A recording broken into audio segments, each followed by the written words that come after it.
பிரியமானவர்களே, இயேசு கிறிஸ்துவின் நாமத்தில் உங்களுக்கு என் அன்பின் வாழ்த்துக்கள். எப்படி இருக்கிறீங்க? சுகமா இருக்கீங்களா? பாதுகாப்பா இருக்கிறீங்களா? இந்த நாள் ஆவலோடு தேவனுடைய வார்த்தைக்காக காத்திருக்கிறீங்க. ஜெபத்துக்காக எங்களோடு இணைந்து ஜெபிக்க ஆவலோடு இருக்கிறீங்க. உங்களை எல்லாரையும் பார்ப்பது எனக்கு அதிக சந்தோஷம். வேத வசனம் தான் நம்முடைய வாழ்க்கைக்கு முக்கியம் என்கிறதில் அதான் சட்ட புஸ்தகம். தேவன் நமக்கு எழுதி கொடுத்திருக்கிற சட்ட புஸ்தகம். நம்ம எப்படி வாழணும், என்ன செய்யணும், எல்லாமே அதில் இருக்கிறது. அதை தெளிவாக அறிந்து கொள்ள பைபிளை கையில் வைத்து கொள்ளுங்க. வசனம் சொல்லப்படும் போது தேடி வாசிக்கணும். எல்லாம் எனக்கு தெரியுங்க அப்படின்னு இருக்கக்கூடாது. எத்தனை முறை வாசித்தாலும் எனக்கு தெரியும்னு யாருமே சொல்லிவிட முடியாது. அதனால வசனத்தை கண்ணால் பார்க்கவும் செய்யணும், காதால் கேட்கணும். அப்போ நீங்கள் அந்த வசனம் ஆழமாய் உள்ளத்திலே பதிந்து விடும். சத்தமாக நீங்கள் தனி ஜெபத்தில் சத்தமாக வசனத்தை வாசிக்கணும். உங்கள் காதில் விழுற மாதிரி நீங்கள் வசனத்தை வாசிக்கணும். நீங்கள் அப்படி செய்து பாருங்கள், வித்தியாசத்தை காண்பீங்க. உங்கள் வாயிலிருந்து அந்த வசனம் வரும்போது உங்களுடைய காது வழியாக உள்ளே போகும். அதில் ஒரு வித்தியாசத்தை நீங்கள் உணர முடியும். உங்கள் தனி ஜெபத்தில் சத்தமாக பைபிள் வாசிக்கவும் நீங்கள் பழகி கொள்ளுங்க. சரியா? முக்கியமாக ஆவிக்குரிய வரங்களை குறித்து நாம் தியானித்து வருகிறோம். அதாவது இந்த ஆவிக்குரிய வரங்கள் என்று சொல்லும்போது சிலருக்கு அதில் உடன்பாடு இருக்காது.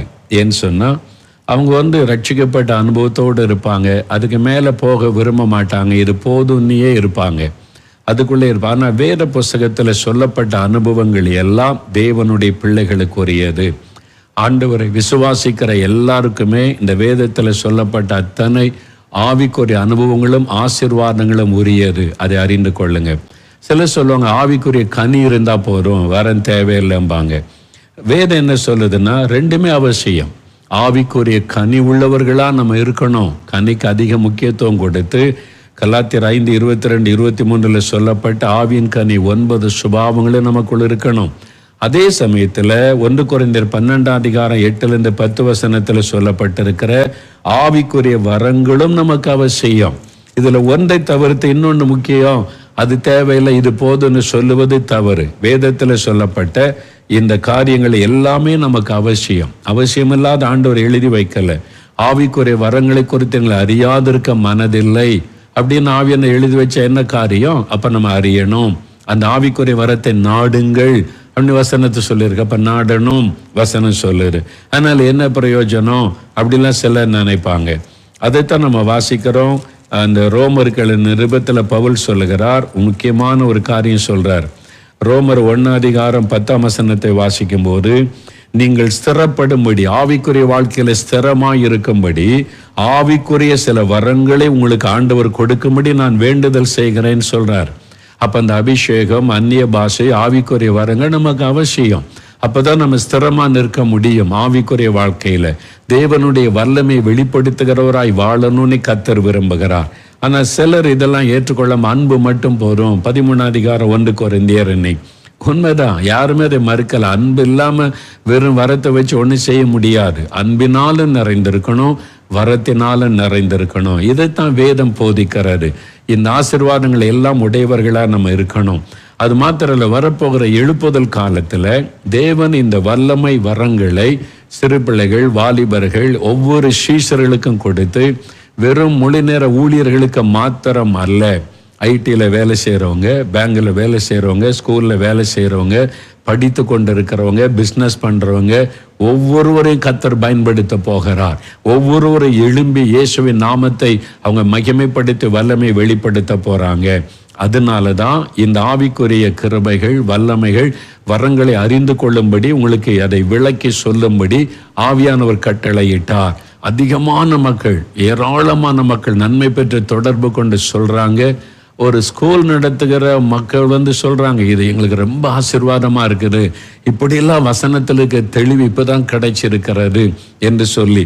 காவல்துறையில் இருக்கிற அதிகாரி சொல்றாங்க, இது எங்களுக்கு எவ்வளோ ஆசீர்வாதமா இருக்குது, இப்படிலாம் இருக்கிறதுன்னு எங்களுக்கு இதுவரை தெரியாம இருந்துச்சு, நானும் அதற்காக ஜெபிக்கிறேன். காவல்துறை அதிகாரி இப்பவும் அவர் இருக்கிறார், காவல்துறையில சொல்லுகிறார். இப்படி எத்தனையோ பேர் ஆசீர்வதிக்கப்படுறாங்க.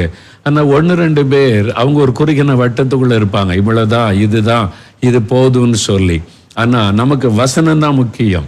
கர்த்தருடைய வசனம் சொல்லுகிறதை தியானித்து முழுமையை அறிந்து கொண்டு அந்த வல்லமை பெற்றுக்கொள்ளணும். இதுல வல்லமை வரங்களை குறித்து நான் உங்களோட பகிர்ந்து கொண்டு வருகிறேன்.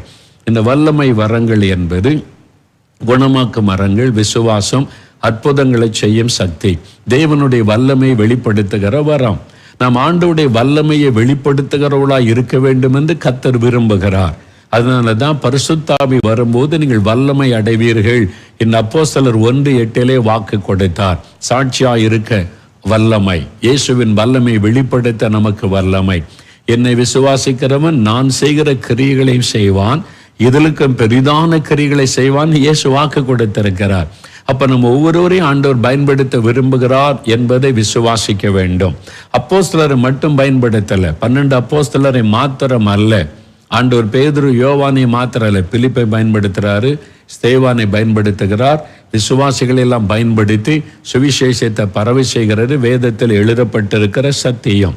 அப்போ இந்த குணமாக்கும் வரங்களை பற்றி நான் தெளிவுபடுத்தி கொண்டு வருகிறேன். குணமளிக்கும் வரங்கள் என்று சொல்லப்படுகிறது, ஹீலிங் கிஃப்ட்ஸ். அது சுகமளிக்கும் வரம் என்று சொல்லாதபடி. ஏனென்றால் மனிதனுக்கு 3 பகுதி, ஆவி, ஆத்மா, சரீரம். இந்த 3 பகுதியிலும் அவனுக்கு ஹீலிங் அவசியம், சுகம் அவசியம். அவனுடைய சரீர வியாதி மாத்திரல்ல, ஆத்மாவிலே காணப்படுகிற பாவ வியாதி, அவனுடைய ஆவியிலே காணப்படுகிற பயம், குழப்பம், பலவிதமான அந்த பிசாசு கொண்டு வருகிற நோய்கள், எல்லாத்திலிருந்து அவன் விடுதலை பெறுவதற்கு நாம் சரியா அவங்களை கைட் பண்ணதான் ஆவிக்குரிய அந்த சுகமளிக்கிற வரங்களை தேவன் நமக்கு தருகிறார். அப்போ நம்ம இந்த வரம் நம்ம மூலமா செயல்படணுமானா அந்த வரம் எப்படி செயல்படும், இந்த குணமளிக்கிற வரம் அது எப்படிப்பட்ட அற்புதத்தை செய்யும், அதை தியானிக்கிறதுக்கு முன்னால நாம் ரொம்ப அறிந்து கொள்ள வேண்டிய முக்கியமான விஷயம், ஏன் வியாதி வருகிறது, வியாதிக்கான காரணங்களை என்ன, பைபிள் என்ன சொல்லுது, நடைமுறையில என்ன காரியம், முதல்ல அந்த தெளிவு இருக்கணும். இந்த வரம் நம்மளை பூரணமாய் வெளிப்பட்டு ஜனங்களுக்கு நம்ம நன்மை செய்யக்கூடிய பாத்திரங்களாய் இருக்க வேண்டுமானால் எந்த வரத்தை தேவன் கொடுக்கிறாரோ அதை குறித்த முழுமையான அறிவு நமக்கு இருக்கணும். தேறினவர்களாய் காணப்படுங்கள் என்று வேதம் ஆலோசனை கொடுக்கிறாரு. நீங்க அறகுறையா இருக்கக்கூடாது. நீங்க தேவனிடத்துல எந்த வரத்தை வல்லமை பெற்றுக்கொண்டாலும் 1 கொரிந்தியர் 14:12 அந்த நீங்கள் ஆவிக்குரிய வரங்களை நாடுகிறவர்கள் ஆனபடியால் சபைக்கு பக்தி விருத்தி உண்டாகத்தக்கதாக அவைகளில் தேரும்படி நாடுங்கள். அறகுறையா இருக்கக்கூடாது, முழுமையா அதை குறித்து தெரிந்து கொள்ளணும். அதனாலதான் நான் நிறைய காரியத்தை உங்களுக்கு படிப்படியாய் விளக்கி சொல்லுகிறேன். அப்ப வியாதிக்கான காரணம் தெரியணும், எப்படி ஆண்டவர் சுகத்தை கொடுக்கிறார், சுகத்தை பெற்றுக்கொள்ள அவங்க என்ன செய்யணும், அதன் பிறகு வரம் எப்படி செயல்படும், இந்த குணமளிக்கிற வரம் எப்படி செயல்படும், அது விசுவாச வரத்தோடு இணைந்து எப்படி செயல்படும், அற்புதங்கள்னா என்ன, சுகமளிக்கிறதுனா என்ன, இந்த வித்தியாசம் என்ன, அதெல்லாம் எப்படி செயல்படும், வேத வசனத்திலிருந்து அறிந்து கொண்டா உங்க வாழ்க்கையில நடக்கும்போது நீங்க அதை அறிந்து கொள்ளுவீங்க. எழுப்புதல் காலத்துல உங்களை கர்த்தர் இன்னும் வல்லமையா பயன்படுத்துவார். இப்போ உங்க வீட்டுக்குள்ள பயன்படுத்துகிறார். உங்க வீட்டுல உங்க கணவருக்காக ஜெபிக்கிறீங்க, மனைவிக்கு ஜெபிச்சீங்க, பிள்ளைகளுக்கு ஜெபித்தீங்க, பிள்ளைகள் பெற்றோருக்கு ஜெபிச்சீங்க, வியாதி சுகமானது, பிசாசு போனது, விடுதலை உண்டானது, அற்புதத்தை பார்த்தீங்க, எத்தனை சாட்சியை நீங்க கேட்டீங்க. அப்போ இந்த எழுப்புதல் காலத்துல உங்க தெருவில், உங்க கிராமத்துல, உங்க பட்டணத்துல, நீங்க படிக்கிற இடத்துல, வேலை செய்யற இடத்துல, எல்லா இடத்திலும் இயேசுவின் நாம மகிமைக்காக உங்களை கர்த்தர் பயன்படுத்துவார். அப்போ உங்களுக்கு இதை முழுமையா தெரிஞ்சிருந்தாதான் நீங்க அதுல எழும்பி பிரகாசிக்க முடியும், இயேசுவை மகிமைப்படுத்த முடியும். அதனாலதான் உங்களுக்கு விளக்கி ஆண்டவர் சொல்லி கொண்டிருக்கிறார். நீங்க இந்த வரத்தை பெற்றுக்கொள்ளும் போது அந்த கிருபைகளை கர்த்தர் உங்களுக்கு தருவார். அப்ப வேத வசனம் உங்களுக்கு நல்லா தெரியணும். அந்த வியாதிக்கான காரணங்கள் வேதம் என்னெல்லாம் சொல்லுது நீ முழுமையா தெரிஞ்சிருந்தாதான் அந்த வரம் செயல்படும் போது நீங்க சரியாக ஜனங்களுக்கு உதவி செய்து நடத்த முடியும். 3வது, பிசாசினால் வியாதி உண்டாகும்.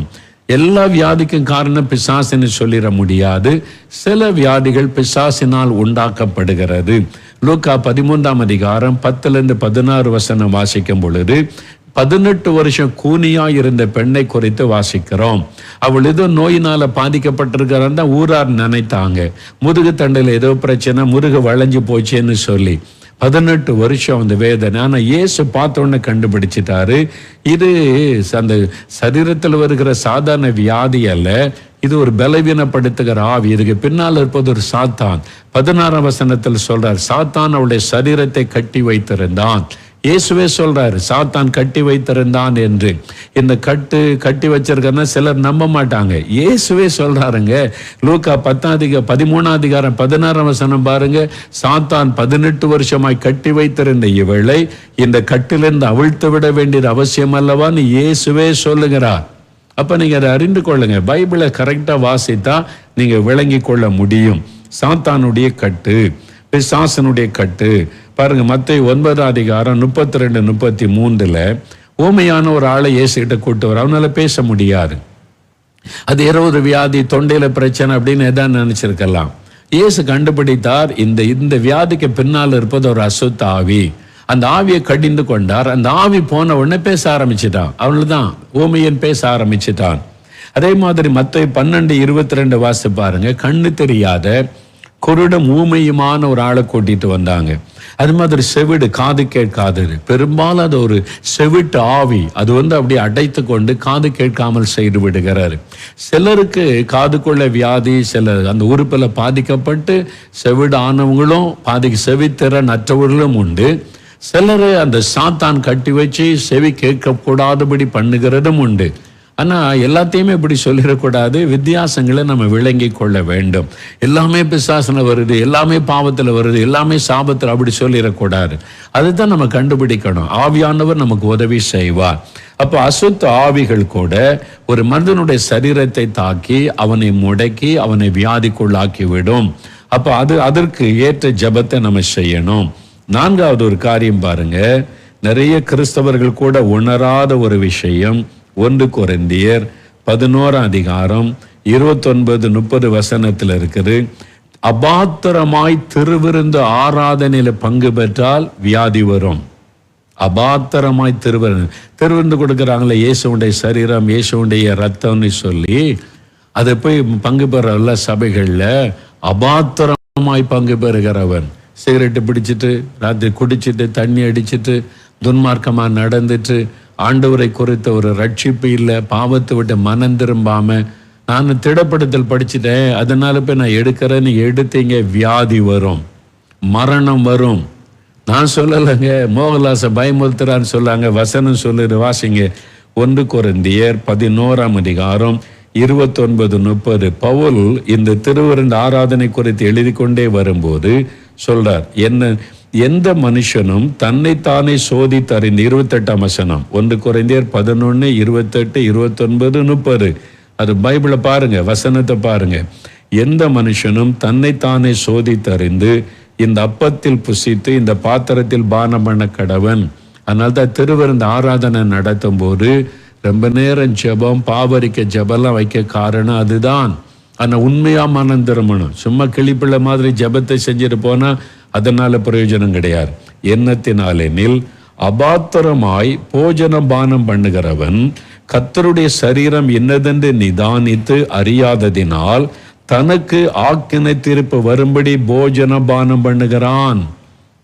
நீ ரட்சிக்கப்படாம ஒரு பரிசுத்தத்துக்கு ஒப்பு கொடுக்காம துன்மார்க்கமா நடந்துட்டு சும்மா போய் அந்த இயேசுடைய சரீரத்தை ரத்தத்தை வாங்கி கொண்டா நீங்க கர்த்தர் சொல்றார் ஆக்கினை தீர்ப்பு வரும். ஆக்கினை தீர்ப்பு என்ன தெரியுமா? நரகம். நியாய தீர்ப்பு வேற, ஆக்கினை தீர்ப்புனா முடிஞ்சிரு, அவ்வளவுதான்.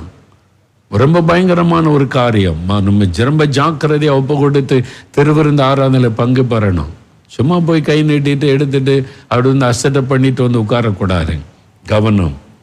30ஆம் வசனம் பாருங்க. இது நிமித்தம் உங்களில் அநேகர் பலவீனரும் வியாதி உள்ளவர்களுமாய் இருக்கிறார்கள், அநேகர் நித்திரையும் அடைந்திருக்கிறார்கள். பவுல் எச்சரிப்பா சொல்றாரு, இந்த திருவிருந்து ஆராதனையில அசட்டை பண்ணி அதுல ஆயத்தம் இல்லாம தங்களை ஒப்பு கொடுக்காம அபாத்திரமாய் பங்கு பெற்றதினால உங்களில் அநேகர், நல்ல கவனிங்க, சிலர் அல்ல, கொரிந்து சபையில் உள்ள விசுவாசிகளுக்கு சொல்றாரு, உங்களில் அநேகர் பலவீனரும் வியாதி உள்ளவர்களுமா இருக்கிறீங்க.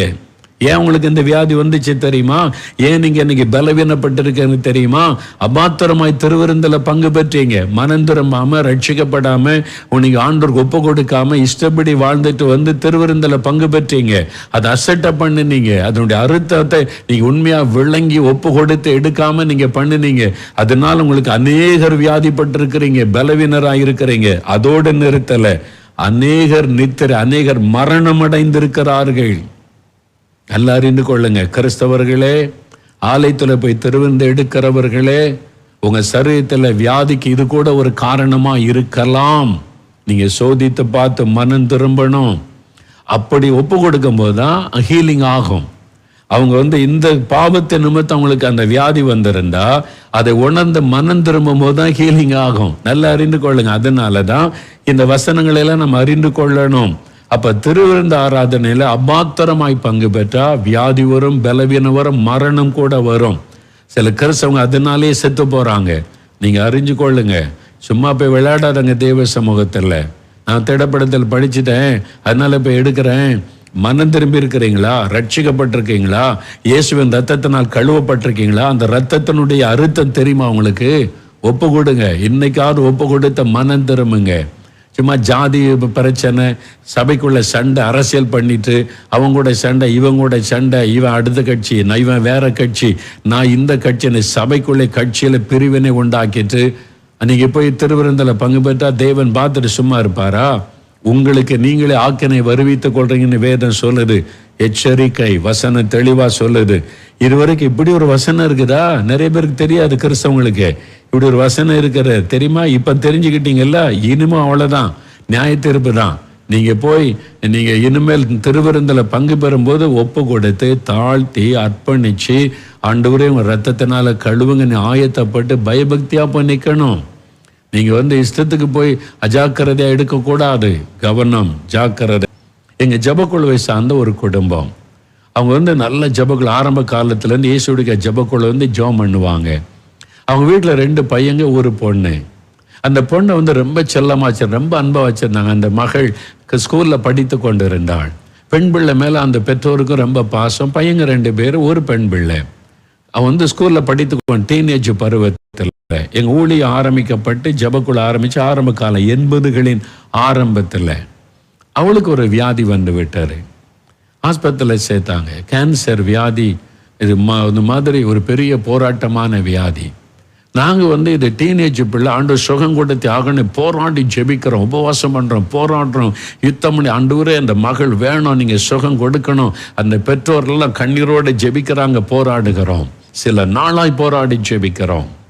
நேசரத் ஆஸ்பத்திரியில், மிஷன் ஆஸ்பத்திரியில் அந்த மகளை வைத்த ஒரு நாள் நான் பார்க்க போயிருக்கிறேன் ஜெபிக்க. ஜெபக்குள்ள தொடர்ந்து ஜெபிக்கிறோம்.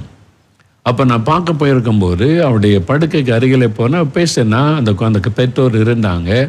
அவள் பார்த்து நாங்கள் ஜெபிக்கிறோம். அன்றைக்கு பாருங்க, நான் போய் அவளை பார்த்து ஜெபிக்கும் போது ஆண்டவரின் உள்ளத்தில் தெளிவாய் பேசுகிறார், இவளை நான் எடுத்துக்கொள்ள போகிறேன். அவருடைய காலம் முடிந்தது. இனி ஏன் சமூகத்தில் அவர் இளைப்பாறணும்? எப்படி ஆண்டவர் கேள்வி கேட்க முடியும்? இல்லை, ஆண்டவர் தீர்மானம் பண்ணிட்டா நம்ம எப்படி ஏன் எடுக்கணும் ஆண்டவர்னு அவரை கேள்வி. அவர் சிருஷ்டி கர்த்தா. எனக்கு தெளிவா தெரிஞ்சுட்டு தேவன் அவளை எடுத்துக்கொள்ள போறாரு. நாங்க இவ்வளவு போராடி கொண்டு இருக்கிறோம், உபவாசம் பண்ணிலாம் ஜெபித்து கொண்டு இருக்கிறோம். இப்ப ஆண்டவர் தெளிவா சொல்றாரு, எதுக்கு போராடுறீங்க? அவளை விடுங்க, நான் அவளுடைய சித்தை என் சமூகத்துல வந்துடட்டும். ஏன் தீங்கு வராததற்கு முன்னே தேவன் நீதிமான எடுத்துக்கொள்றாராம். இதை விட பயங்கர தீங்கு நடந்து அவங்க பேரண்ட்ஸால தாங்க முடியாது, அதனால நான் அவளை எடுத்துக்கொள்றேன்னு ஆண்டவர் சொல்றாரு.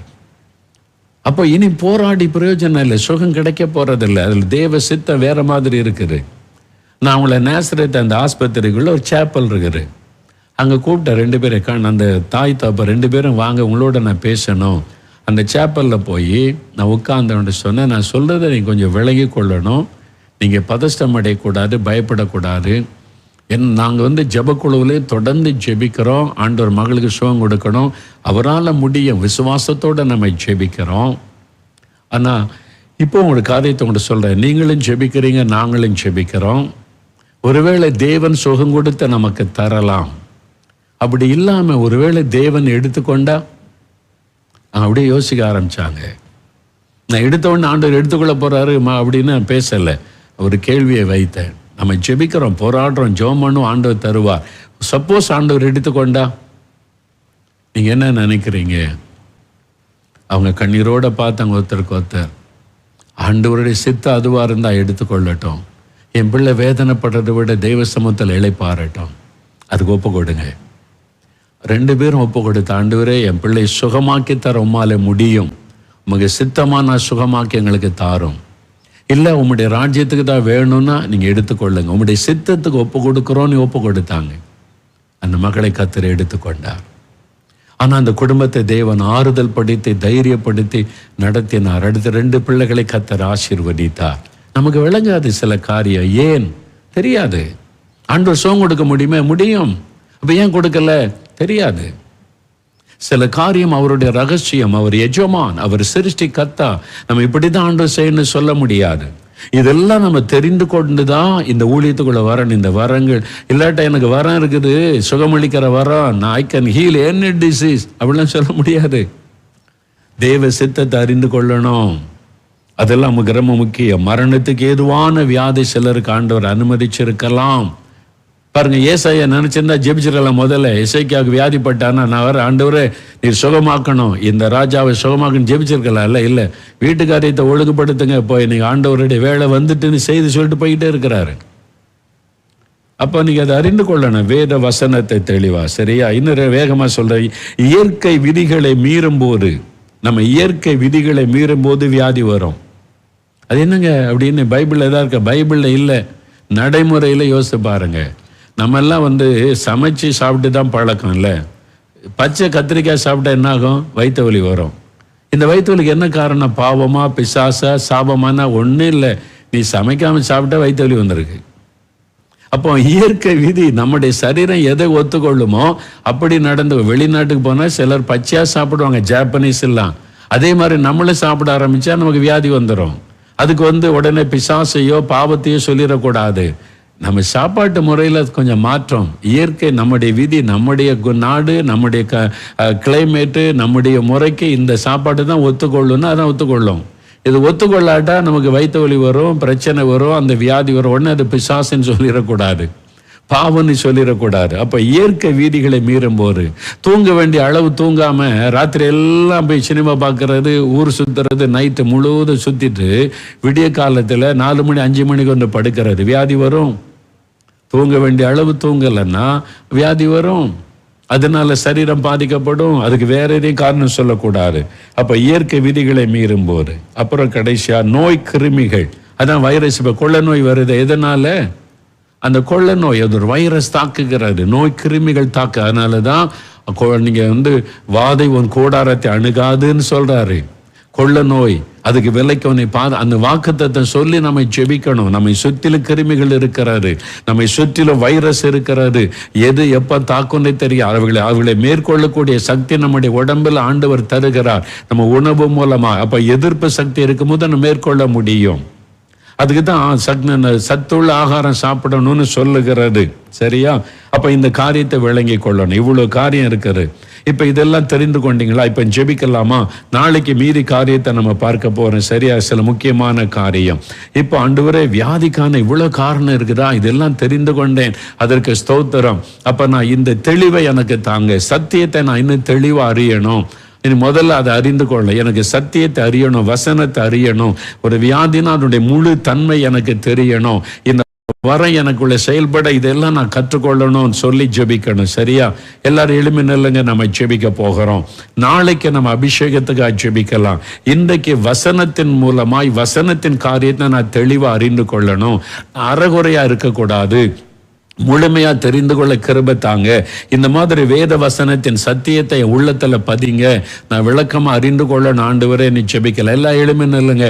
ஒரு 2 நிமிடம் கண்ணை மூடி வலது கரத்தை உயர்த்தி, ஆண்டவரே வியாதிக்கான காரணங்களை எனக்கு சொல்லி கொடுத்தீங்க, ஸ்தோத்திர ஆண்டவரேன்னு சொல்லுங்க.